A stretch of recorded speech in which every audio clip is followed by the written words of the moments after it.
Alright guys, so got a little bit more progress updates. Using the caliper over there, I was able to measure the thickness of the flange right there where the washers sit on the manifold, and compare it to the flange here, and found that the difference was about 3.7 to 4 millimeters. That, this needs to be made a little bit thicker. So to make up for it, what I'm planning to do is to get these are 2 mil thick washers each. Adds about 4 millimeters of thickness to bring it, within that 0.5 millimeter range, which should be perfect.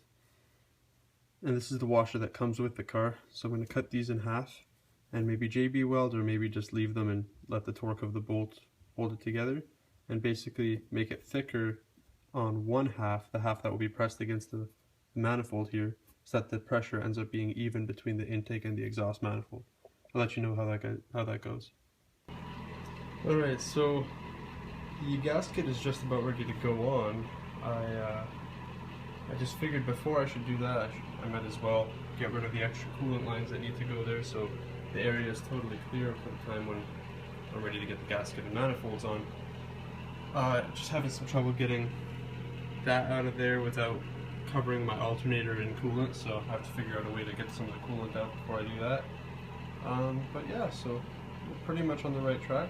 Should get this coolant line off, already detached the fuel return and distributor vacuum line. Should be in pretty good shape to get the manifold on soon.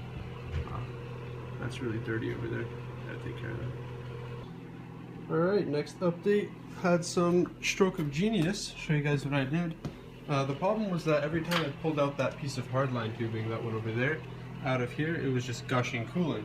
So I took this, which is an oil drainer, stuck the end into the hose when I pulled it out, and was able to suck it all up nicely. So obviously I'm going to have to top up the coolant when it gets back together, but that's great. So now I can figure out how to plug that hole without causing any problems. After that, get back around here, I figure out how to plug that one over there. And that's it for the for cleaning up those old coolant lines. After that, I'm going to have to do the wiring, which I have a couple of ideas for. And somewhere in there I can get the gasket done. It should be good to go pretty much whenever I want to at this point, considering that the hardline tubing's out of the way. That was the most annoying one. So yeah, things are moving along, guys. Things are moving along. Alright, so I think this is going to be the last update for today. What I've done is I removed the wiring from this little hole down here. I'm just going to focus. There we go. Remove the wiring from the hole down there. The idea is to run the wiring with this existing wire down here. There's some wire management holes over there, something along those lines to hold it all together. And where the airflow meter used to sit, I'm going to make or buy some kind of waterproof box. I can stick all the wiring in there. That way, rather than cutting it out, if at any point I need to return to fuel injection, I at least still have all the wiring there. So it's going to sit in there. I made a decision to not do the gasket yet, even though the surface is as clean as I'm going to get it.